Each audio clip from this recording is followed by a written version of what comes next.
Hello friends, क्या आपको पता है कि भारत में ऐसी कौन सी जगह हैं जो पर्यावरण की दृष्टि से बहुत ज्यादा उपयोगी हैं? तो वो ऐसी जगह है रामसर साइट। क्यों रामसर इनका नाम पड़ा, क्यों इतनी उपयोगी हैं, इन सभी पॉइंट्स को आज एक एक करके समझेंगे। तो देखते हैं अपने वीडियो में और आगे बढ़ते हैं। देखिए, रामसर साइट जो है वो एक तरीके की वेटलैंड है, मतलब दलदली भूमि जिसे कहा जाए या फिर आर्द्र भूमि कह लीजिए, ये वो है। अंतरराष्ट्रीय तौर पर इनका विशेष महत्व है। इनके लिए जो कन्वेंशन हुआ था उसमें ये कहा गया था कि इनको बहुत समझदारी से हमें उपयोग करना है। रामसर कन्वेंशन का पूरा मोटिव ही यही था। और रामसर इसका नाम क्यों पड़ा? रामसर साइट ही नाम क्यों है? कुछ और नाम भी तो रखा जा सकता था। लेकिन रामसर इसलिए पड़ा क्योंकि ये ईरान का शहर है और ईरान में ही 1971 में एक कन्वेंशन हुआ था। इसीलिए इसका नाम रामसर पड़ा। तो कब हुआ था कन्वेंशन? 1971 में ईरान में हुआ था और इसीलिए इसका नाम रामसर कन्वेंशन पड़ा। ये होती क्या है? तो आर्द्र भूमियां या फिर वेटलैंड क्या होते हैं? ये कुछ ऐसी जगह होती है जहां पर हमेशा पानी भरा रहता है या साल के बहुत ज्यादा दिनों तक पानी भरा रहता है, या फिर कुछ महीनों तक भी कह सकते हैं कि वहां पर पानी भरा रहता है। तो जैसे कि झील हो गई, दलदल हो गया, नदी बाढ़ का क्षेत्र हो गया, मैंग्रोव हो गए। जो लेगून है वो खारे पानी की झील है। लेगून भी इसी का हिस्सा है। तो ये रामसर साइट के लिए बहुत उपयोगी होते हैं। ऐसी जगहों को रामसर साइट के नाम से पुकारा जाता है या कह सकते हैं।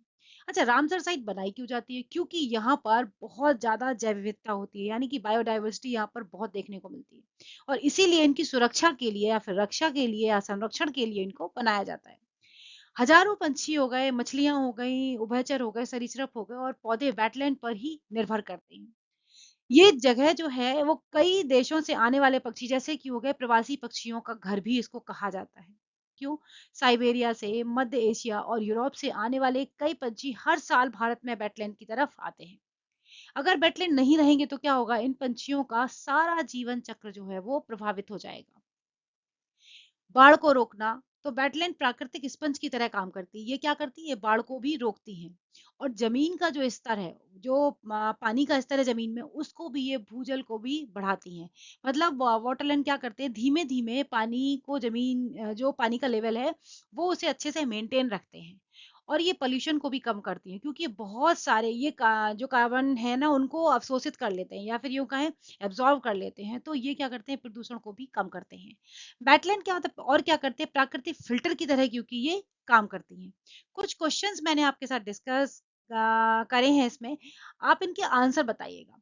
क्वेश्चंस देखिए, रामसर कन्वेंशन कहाँ हुआ था? आप कमेंट बॉक्स में बताइएगा इन सभी के आंसर, जितने के भी आपको आते हैं। रामसर साइट क्यों बनाई जाती है? वर्तमान में भारत में कितनी रामसर साइट है?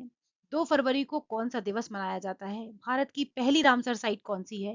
भारत की सबसे बड़ी रामसर साइट और सबसे छोटी रामसर साइट कौन सी है? ये जो क्वेश्चन है ना, डायरेक्ट एग्जाम में पूछे जाते हैं। डायरेक्ट, कम से रामसर कन्वेंशन कहाँ हुआ था, सबसे बड़ी साइट कौन सी है, छोटी साइट कौन सी है, या फिर 2 फरवरी को कौन सा दिवस मनाया जाता है। तो ये सारे क्वेश्चंस एग्जाम में पूछे गए हैं और पूछे जाते हैं।